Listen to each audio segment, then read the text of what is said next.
नमस्कार प्रिय छात्रों, आर के क्लासेस खरगोपुर के इस शानदार शिक्षण प्लेटफॉर्म पर आपका हार्दिक स्वागत है।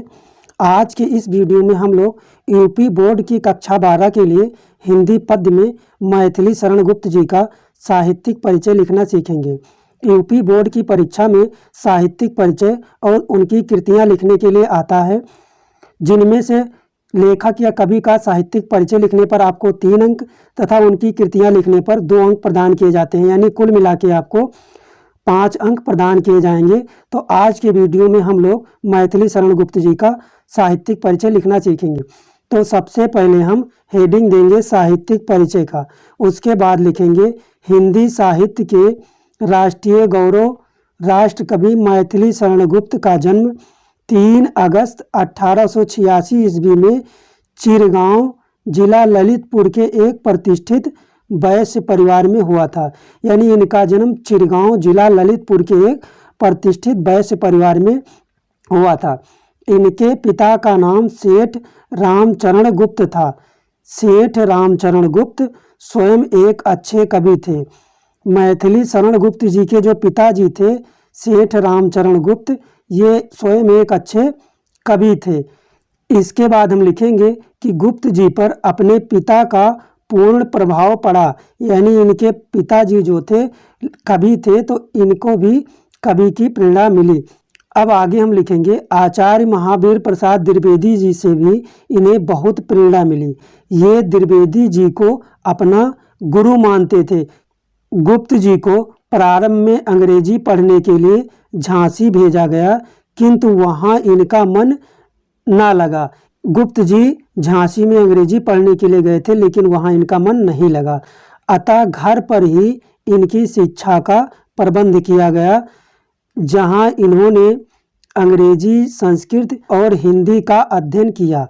गुप्त जी का झुकाव गीत काव्य की ओर था और राष्ट्र प्रेम इनकी कविता का प्रमुख स्वर रहा है। इसका मतलब हम कह सकते हैं कि ये राष्ट्र प्रेम से बहुत ही ज़्यादा प्रेरित थे। इसके बाद हम लिखेंगे इनके काव्य में भारतीय संस्कृति का प्रेरणापद चित्रण है।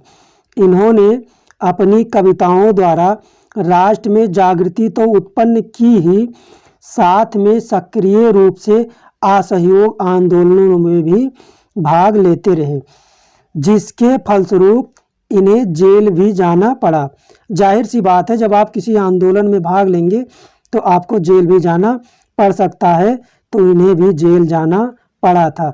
इसके बाद हम लिखेंगे साकेत महाकाव्य पर इन्हें हिंदी साहित्य सम्मेलन प्रयाग से मंगला प्रसाद पारितोषिक भी मिला। इन्हें पुरस्कार मिला था मंगला प्रसाद पारितोषिक। भारत सरकार ने गुप्त जी को इनकी साहित्यिक सेवा के लिए पद्म भूषण से भी सम्मानित किया गया। इनको पद्म भूषण सम्मान भी प्रदान किया गया था और राज्यसभा का सदस्य भी मनोनीत किया गया। इनको इतना पुरस्कार दिया गया था। इसके बाद हम लिखेंगे गुप्त जी बड़े ही विनम्र, हंसमुख और सरल स्वभाव के व्यक्ति थे।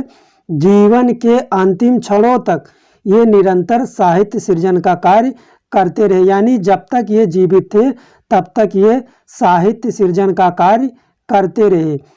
12 दिसंबर 1964 को माँ भारती का यह महान साधक पंचतत्व में विलीन हो गया। इसका मतलब हम कहेंगे कि 12 दिसंबर 1964 ईस्वी को मैथिली शरण गुप्त जी का स्वर्गवास हो गया। इसके बाद हम इनकी कृतियाँ लिखेंगे। इनकी कृतियों में इनके मौलिक काव्य हैं।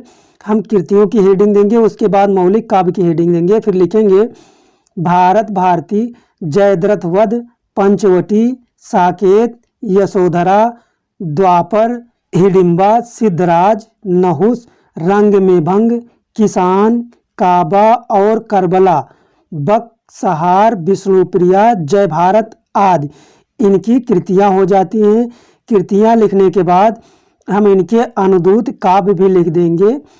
इनके अनुदूत काव्य में है मेघनाथ वध, ब्रजभाषा, बिरहणी, वीरांगना, प्लासी का युद्ध, उमर खय्याम की रुबाइयाँ, स्वप्नवास दत्ता, प्रतिमान नाटकम, अभिज्ञान शकुंतलम, यहाँ तक इनके अनुद्रुत काव्य हो जाते हैं।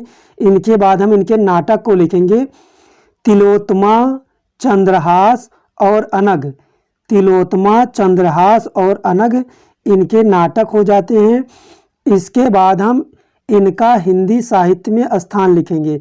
यदि हम किसी कवि या लेखक का साहित्यिक परिचय लिखने के बाद उनका हिंदी साहित्य में स्थान लिख देते हैं तो आपके साहित्यिक परिचय में 4 चांद लग जाते हैं। इसका मतलब वो साहित्यिक परिचय बहुत ही बेहतर माना जाता है।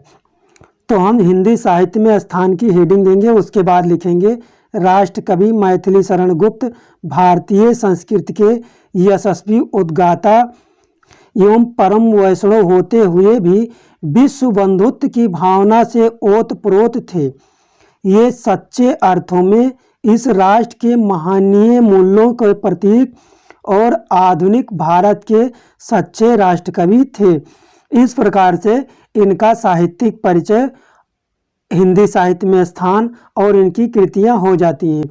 यदि आप इस प्रकार से साहित्यिक परिचय लिखेंगे तो आपको 5 के पूरे 5 अंक प्रदान किए जाएंगे। यह साहित्यिक परिचय यूपी बोर्ड परीक्षा 2024 की दृष्टि से बहुत ही महत्वपूर्ण है और ये हर हाल में आना ही आना है।